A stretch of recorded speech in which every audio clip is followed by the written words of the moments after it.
La segunda mitad de los años 60 fue una jungla. Con The Beatles como reyes, cientos de bandas luchaban por un lugar en la cima. Algunas lo lograron, se volvieron gigantes, con éxitos masivos, portadas de revistas y ejércitos de fans. Pero la cima del rock es un lugar traicionero. Hoy recordamos a 10 de esas bandas legendarias, grupos que tenían el mundo en sus manos y lo vieron desaparecer.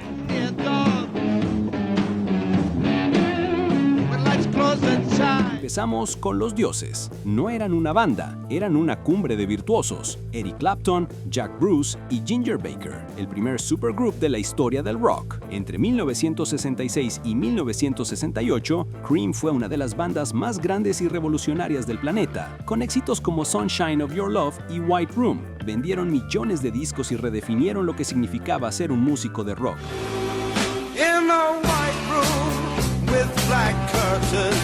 Pero eran tres genios que simple y sencillamente no se soportaban. Las peleas entre el bajista Jack Bruce y el baterista Ginger Baker eran legendarias. En 1968, en la cima absoluta de su fama, decidieron que no podían más y se separaron, desapareciendo por elección propia y dejando un cráter en el mundo de la música.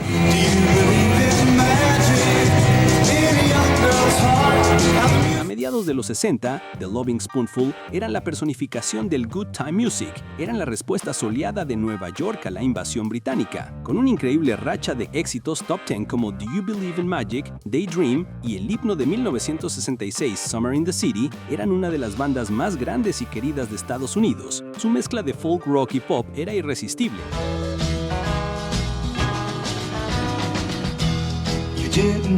Su carrera se descarriló por completo debido a una controversia. Dos de sus miembros fueron arrestados por posesión de sustancias. Para evitar problemas mayores, cooperaron con la policía, lo que en la contracultura de los 60 era una traición imperdonable. La comunidad hippie les dio la espalda, la banda se fracturó y el buen rollo se acabó para siempre.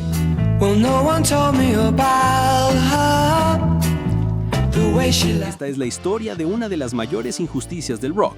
The Zombies ya eran conocidos por sus éxitos She's Not There y Tell Her No, pero para 1967 la fama se había desvanecido y estaban frustrados. Decidieron grabar un último álbum, una obra maestra de pop psicodélico llamada Odyssey and Oracle. Lo dieron todo, pero cuando lo lanzaron fue un fracaso comercial. No pasó nada. Completamente desmoralizados, la banda se separó, desaparecieron.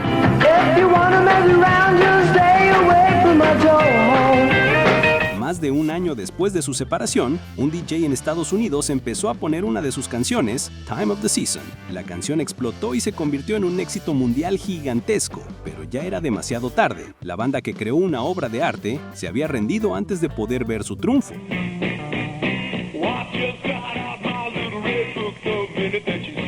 En 1967 en Los Ángeles, una banda multirracial liderada por el enigmático y genial Arthur Lee estaba creando una de las obras maestras más grandes de todos los tiempos. El álbum de Love, Forever Changes, es una sinfonía de folk rock psicodélico con arreglos de cuerda y metales. Sus letras son una reflexión poética y apocalíptica sobre el amor, la muerte y la ansiedad de la era hippie. La crítica lo considera casi unánimemente uno de los 5 mejores álbumes de la historia.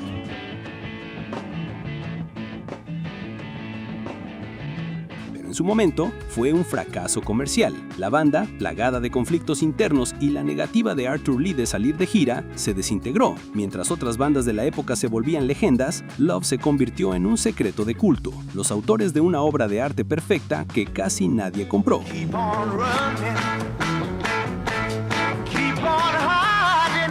En 1966, The Spencer Davis Group tenía un arma secreta, un adolescente llamado Steve Winwood. Con apenas 17 años, Winwood cantaba como una leyenda del blues de 50 años y tocaba el órgano Hammond con una maestría que dejó a todos boquiabiertos. Con himnos de R&B como Gimme Some Lovin' y I'm a Man, se convirtieron en una de las bandas más potentes y respetadas de la invasión británica.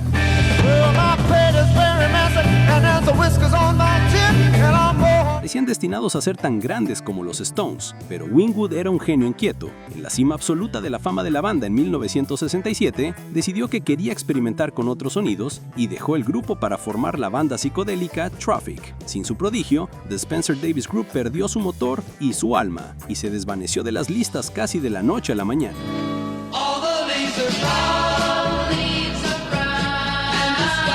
Durante un par de años brillantes, de 1966 a 1967, The Mamas and the Papas fueron la voz del sueño de California, con sus armonías vocales celestiales y sus éxitos inmortales como California Dreaming y Monday Monday definieron el sonido del folk rock hippie.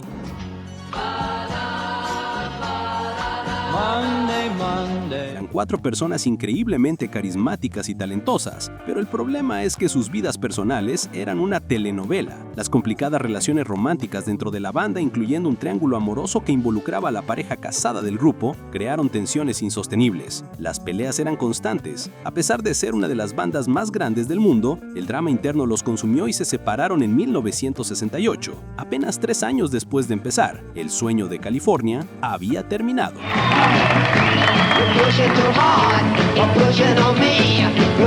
Mucho antes del punk rock existió The Seeds. Esta banda de Los Ángeles, liderada por el carismático y primitivo Sky Saxon, tocaba un rock de garage crudo, simple y lleno de una energía amenazante. Su éxito de 1966, Pushing Too Hard, fue un himno de la frustración juvenil. Su sonido era minimalista y repetitivo, con un órgano de teclado que sonaba casi como un zumbido de avispas y la voz nasal de Saxon.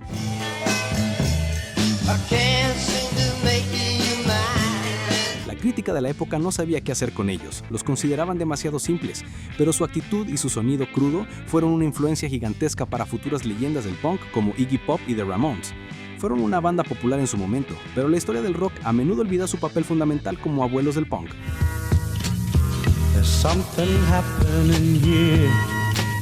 Esta banda fue un barril de pólvora de talento a punto de explotar. En sus filas estaban nada menos que Neil Young y Stephen Stills. En solo 2 años de existencia, Buffalo Springfield creó una de las canciones más importantes de la era, incluyendo el himno generacional For What It's Worth. Su mezcla de folk, rock, country y psicodélico era única y sentó las bases para mucha del rock californiano de los 70.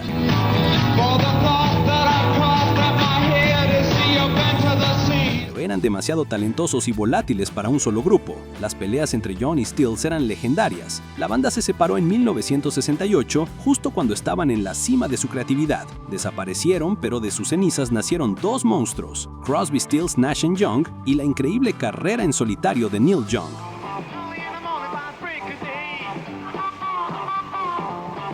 Esta banda es posiblemente la incubadora de talento más grande de la historia del rock. Por sus filas pasaron 3 de los guitarristas más importantes de todos los tiempos. Eric Clapton, Jeff Beck y Jimmy Page. The Yardbirds fueron pioneros del rock psicodélico y el blues rock con éxitos innovadores como For Your Love y Heart Full of Soul.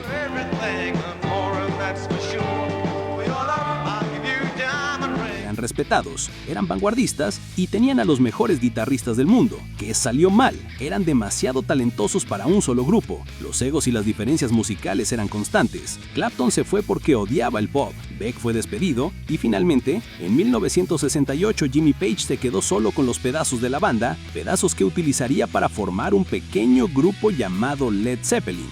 The Yardbirds tenían todo para dominar el mundo, pero desaparecieron para dar a luz a leyendas aún más grandes.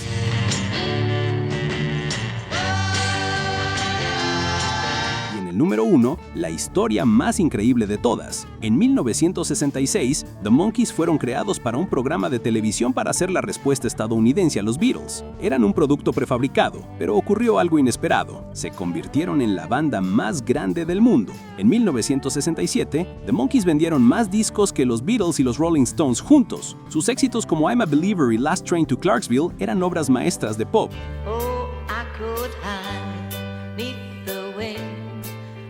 Pero todo se vino abajo cuando se reveló que no tocaban sus propios instrumentos en sus primeros discos. A pesar de que lucharon por su independencia creativa y ganaron, la etiqueta de falsos los persiguió. Para finales de la década, el programa fue cancelado y su fama masiva se había esfumado por completo. Es la historia de la banda prefabricada que se volvió real, conquistó el mundo y luego desapareció. 10 bandas. 10 gigantes que por diferentes razones tuvieron un reinado corto pero inolvidable. Son el recordatorio de que en la jungla del rock de los 60, el talento no siempre era suficiente para sobrevivir, pero su música, décadas después, sigue sonando tan poderosa como en su momento de gloria. ¿Qué otra banda de los 60 crees que merecía un destino mucho más grande? Quiero leer tu opinión en los comentarios. Suscríbete al canal, es totalmente gratis y subimos videos todos los días para seguir explorando las leyendas perdidas de la música. Nos vemos en el próximo viaje al pasado.